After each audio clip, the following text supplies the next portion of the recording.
Yo mga guy, uh, welcome ulit sa another episode para sa ating Headrush Flex Prime. Pasensya na medyo makalat. Bale ito, isang feature pala na hindi ko nasabi dun sa previous video na gustong gusto ko about dito sa Headrush ay yung mga amp clones and pedal clones. Today magfo-focus tayo sa pedal clones. Bale, tinry ko mag-pedal clone, tinry kong i-clone itong mga analog drive natin papunta dito, pero hindi pala kaya. Yun pala yung isang advantage ng Headrush Prime, yung higher model. I don't know kung pati Headrush Core kaya rin, pero yung Headrush Prime kaya mo mag-clone ng pedals using a lot of cables lang. Ito dito hindi talaga pwede. So, chinek ko yung mga nasa cloud na, yung mga uploaded na. Ang dami. Naggagas talaga ako ngayon sa mga drive pedals. So, tuwa ako, ang dami dito. Though may mga may mga hinahanap ako na wala pang nag-upload. Pero sana may mag-upload sa ibang users. Pero ayun, nag-download ako ng mga natripan ko. Tapos, kaya ako to ginagawa kasi parang gusto kong dito na mag-drive pedals sa Flex Prime na sabi ko nga sa previous video. Dahil gusto ko yung tunog nitong mga to na nakakonect sa input. Sa input ko kinoconnect dahil sa effects loop ay time-based ang ilalagay ko, reverb, and kung makakuha pa ng isa pang delay pedal. Ang problema ko, pag etong mga to nilagay ko dito, maganda naman yung output niya. Kaso, may added noise talaga. Na, lalo na pag higher volumes sa gig, naririnig talaga. And, as far as I know, talagang normal yun. Kasi analog to digital, nagkaka-noise talaga. Yung iba sinasabi, mas magandang power supply ang solution. Pero pag tinignan ko sa mga forum, tsaka sa naririnig ko sa mga kakilala ko rin, meron talaga meron pa rin talagang added noise, lalo na pag live nga, nagkakaroon pa rin siya ng konting noise na tolerable naman and manageable naman. Noise gate, mas magandang cables, and yun nga, siguro yung power supply nga siguro na mahal, siguro meron talagang epekto yun. Kaso gagastos ka pa ng napakalaki para sa power supply. So tinatry kong ito na lang, yung mga drive pedals dito. And so far, parang feeling ko kaya. Paparinig ko sa inyo yung ilang samples siguro. Bale, ito. Patinig ko muna sa inyo pala itong mga analog drive pedals. Kaya ako sila nagugustuhan. Fix na yung mga setting yan. Bale, ito muna. Try muna natin itong 80 plus.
Ayun. Ngayon, punta naman tayo dito sa PC software para mas madali. Ito, bale, dinisconnect ko na yung mga analog pedals para walang added noise. Tapos, check natin ngayon yung mga pedal clone. Ito. Syempre, may Andy Timmons akong dinownload. Yung Keeley overdrive niya. ito, pakinggan natin. Clean tone. Teka, mag-auto on yan pag sinelect mo. Clean tone.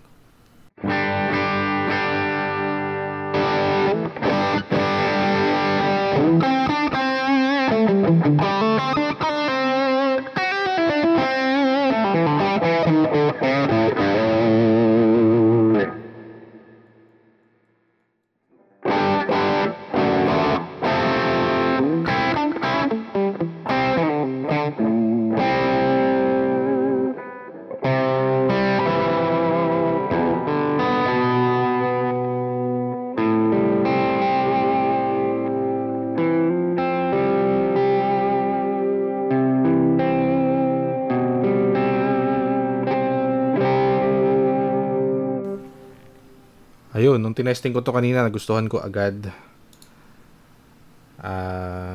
Yung mga stock kasi nitong headrush, gusto ko na pero may something pang parang peke. Itong mga pedal clone, dahil galing talaga siya sa totoong pedal, maganda talaga yung tunog.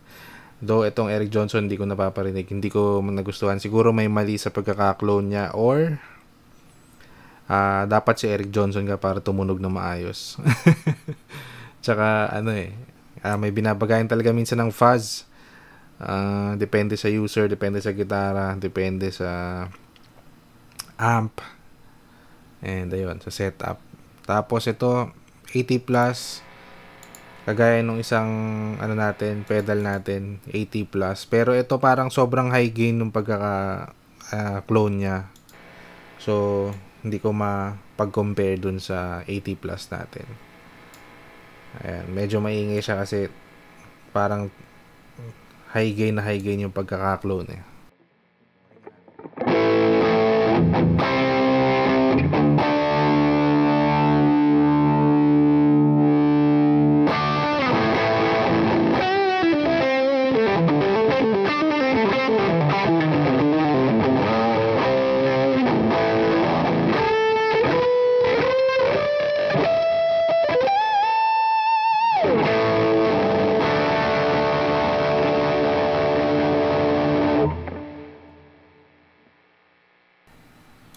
Medyo high gain talaga yung kaya hindi ko rin masyadong natripan to. Pero, andun yung tunog talaga nung 80 plus and yung noise na ganyan kasi normal yan sa mga distortion. Meron talaga yan.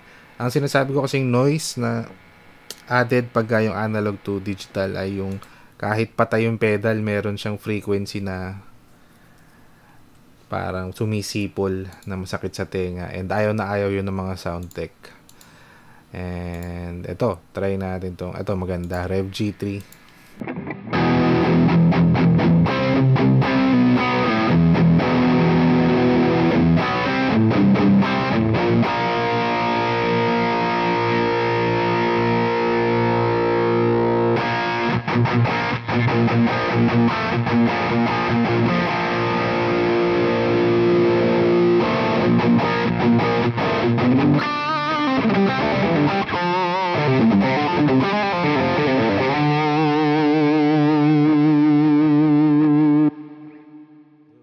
Matchless yung amp natin. So, pag pinalitan natin yung amp, sigurado mas babagay pa. Pero ngayon pa lang, maganda na yung Rev G3. Tapos, ano pa ba to? Ito, gustong gusto ko to. Yun, na-download ko na to. Clean tone.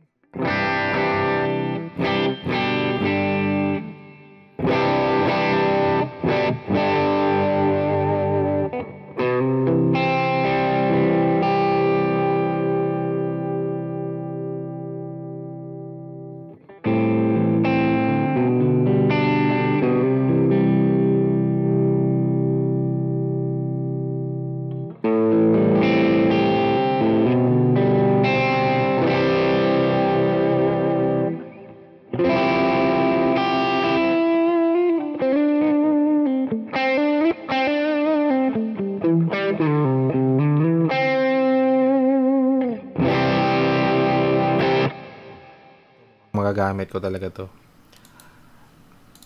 Tapos, last na na-download ko, ito, Exotic BB preamp na low gain yung pagkaka-clone.